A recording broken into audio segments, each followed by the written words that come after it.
Part 2 of how I found out that there was a guy living in my attic. Continuing with the story, I go downstairs and I walk my boyfriend out to the car. Of course, trying to be quiet because the rest of my family is sleeping. So I go back upstairs. Mind you, I have the whole upstairs to myself. And then I go to the bathroom and there was pee in the toilet.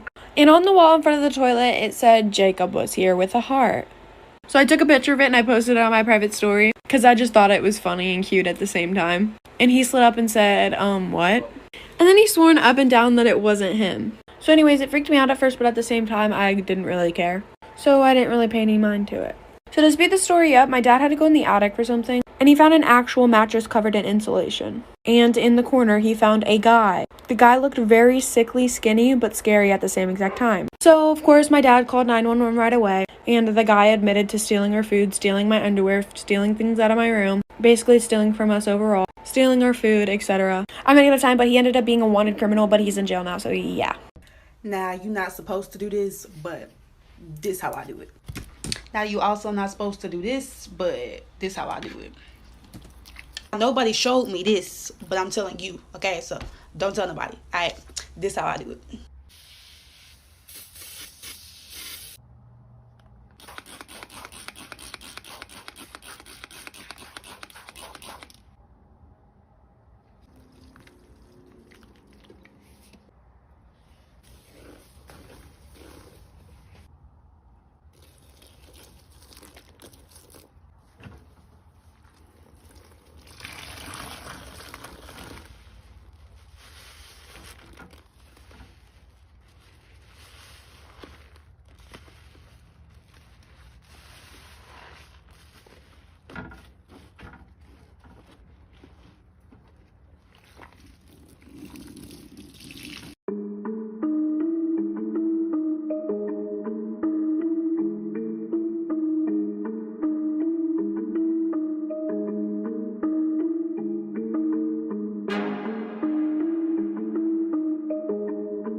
Story time about my extremely toxic boyfriend. So when I was in high school, I was dating this boy for 3 months. We're gonna call him Nick. And my friends hated him because he was super mean to all of them, but he was super nice to me. Well, after dating for about a month, he started acting super weird. Like, he stopped paying attention to me, he didn't want to hang out with me. And I was going through a depression this time because my dad had just died. I wasn't really doing my makeup anymore, I wouldn't do my hair anymore, and I started gaining a little bit of weight because all I would do is sleep in bed all the time, eat 24/7. Well, soon our 2 months was coming up, and he wanted to go to this party. So I literally begged him to FaceTime me, and I was asking him, oh, what should I wear?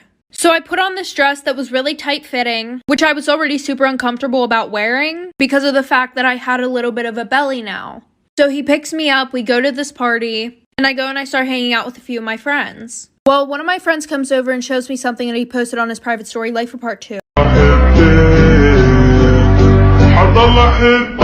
I want my head big, I want my head big, ba-da, ooh.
Story time of how I found out that there was a guy living in my attic. I'm even pretty sure there's a couple articles on this. So basically, living in the house was me, my mom, my dad, and my younger sister. This story ends up taking a huge twist, so just stay tuned for that. Also, keep in mind that my boyfriend's name at the time was Jacob. When I first started to notice that there was somebody else in my house was when I first started dating Jacob.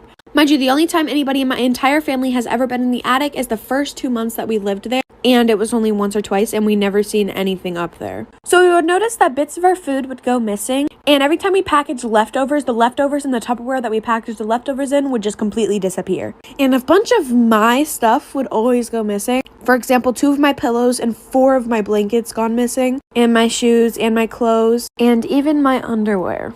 So one day my boyfriend came over and he left around 1 a.m. So the rest of my family was sleeping. Also, I have the whole entire upstairs to myself, and my mom, dad, and my sister sleeps downstairs. This story just ends up getting really crazy, so like for a part 2.